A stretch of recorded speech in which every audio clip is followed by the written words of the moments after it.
स्वागत है आपका एक बार फिर से आपके अपने चैनल स्टडी विद मोटिवेशन में। तो इस वीडियो में बात करने वाले हैं यूपिटर प्लस एक कंबाइंड टेक्निकल सर्विस 2016 के रिजल्ट के बारे में कि क्या है लेटेस्ट अपडेट। तो आप लोगों को पता ही है कि कल 5 दिसंबर को अभ्यर्थी आयोग गए हुए थे। तो आयोग के द्वारा अभ्यर्थियों से क्या कहा गया कि आखिर आपका जो रिजल्ट है वो कब तक जारी हो सकता है, क्या इस बार भी सिर्फ़ और सिर्फ आश्वासन ही मिला है।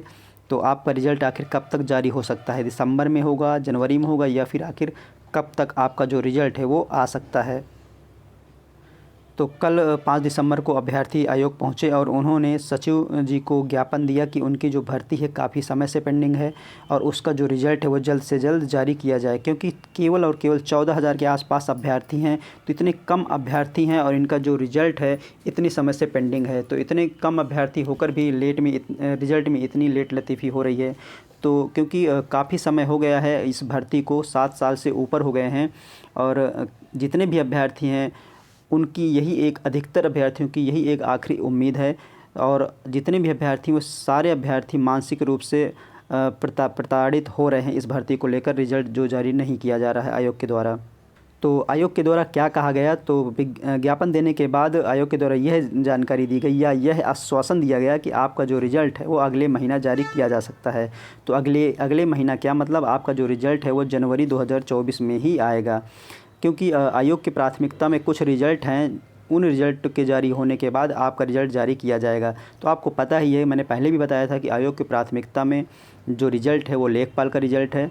तो पहले उसका रिज़ल्ट जारी होगा, उसके बाद ही रिज़ल्ट जारी किया जाएगा, क्योंकि शासन का दबाव है लेखपाल रिज़ल्ट को लेकर। और आप देख ही रहे हैं कि लेखपाल से संबंधित जो नोटिस हैं वो जारी हो रहे हैं। और अब तीसरी लिस्ट भी जो डीबी की है वो लेखपाल के द्वारा जारी हो सकती है। तो इसलिए लेखपाल की भर्ती को तेज़ी दिखा रहे हैं। अब रिज़ल्ट की अगर बात करें तो जानकारी ये भी निकल के आ रही है कि अब कहा जा रहा है कि आपका जो रिज़ल्ट है वो बनकर तैयार है, लेकिन जब तक जिस भर्ती की प्राथमिकता है सबसे पहले वो रिज़ल्ट आएगा, उसके बाद आपका रिज़ल्ट आएगा। अगर ऐसी बात है कि रिज़ल्ट बनकर तैयार है, अगर इस बात में सच्चाई है तो आयोग को रिज़ल्ट जारी करना चाहिए था। किसी भी और भर्ती का रिज़ल्ट का इंतज़ार नहीं कराना चाहिए था अभ्यर्थियों को। तो रिज़ल्ट बनकर तैयार है, ये एक बहाना है या फिर कुछ भी है। तो अब देखिए, अब आपको लेखपाल के रिज़ल्ट का ही इंतज़ार करना पड़ सकता है कि जब तक लेखपाल का रिज़ल्ट नहीं आ जाता तो तब तक आपका रिज़ल्ट नहीं आ सकता। तो लेखपाल का रिज़ल्ट 15 जनवरी के पहले तक पूरी उम्मीद है कि आ जाएगा।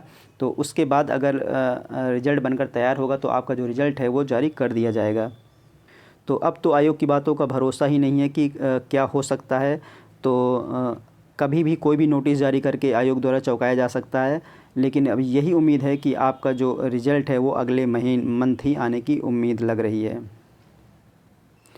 तो चलिए दोस्तों, देखते हैं कि जनवरी में आपका रिज़ल्ट आता है कि नहीं। तो उम्मीद यही है कि जनवरी में आपका रिज़ल्ट आयोग के द्वारा जारी कर दिया जाएगा। तो आयोग के पास और भी पुरानी भर्तियों को लेकर प्रेशर है, जिसमें आपकी एएसओ की भर्ती हो गई, जूनियर इंजीनियर की भर्ती हो गई, उन सब भर्तियों का भी प्रेशर है। तो देखते हैं सबसे पहले किस भर्ती का रिज़ल्ट जारी होता है। लेखपाल का तो रिज़ल्ट आपको पता ही है, सारे अभ्यर्थी जो भी जाते हैं चाहे वो एएसओ के हों चाहे जेईई के हों, तो उनको यही कहा जाता है कि लेखपाल रिज़ल्ट ही उनकी प्राथमिकता में है। तो चलिए दोस्तों, इंतज़ार और थोड़ा सा करना ही पड़ेगा तो किसका रिज़ल्ट जारी होता है। तो बस यही अब आखिरी उम्मीद है कि आपका जो रिज़ल्ट है वो जल्द से जल्द जारी हो और आपका जो लंबे समय से इंतज़ार है वो ख़त्म हो जाए, क्योंकि अभी तो आपको काफ़ी लंबी लड़ाई लड़नी है। अभी तो डीबी भी है आपका, डीबी के बाद फिर फाइनल रिज़ल्ट है। तो देखिए आयोग कितना आप लोगों को खिंचाता है कि अभी आपका फाइनल रिज़ल्ट आने में कितना टाइम ले लेता है। तो ये कुछ जानकारी थी जो मुझे आप लोगों के साथ शेयर करनी थी। तो वीडियो आपको कैसा लगा, अगर पसंद आया होगा तो लाइक करिएगा और चैनल को सब्सक्राइब करना ना भूलिएगा, क्योंकि जो भी लेटेस्ट अपडेट होगी वो आपको इस चैनल के माध्यम से मिलती रहेगी। तो चलिए दोस्तों, मिलते हैं आपसे नेक्स्ट वीडियो में। जय हिंद।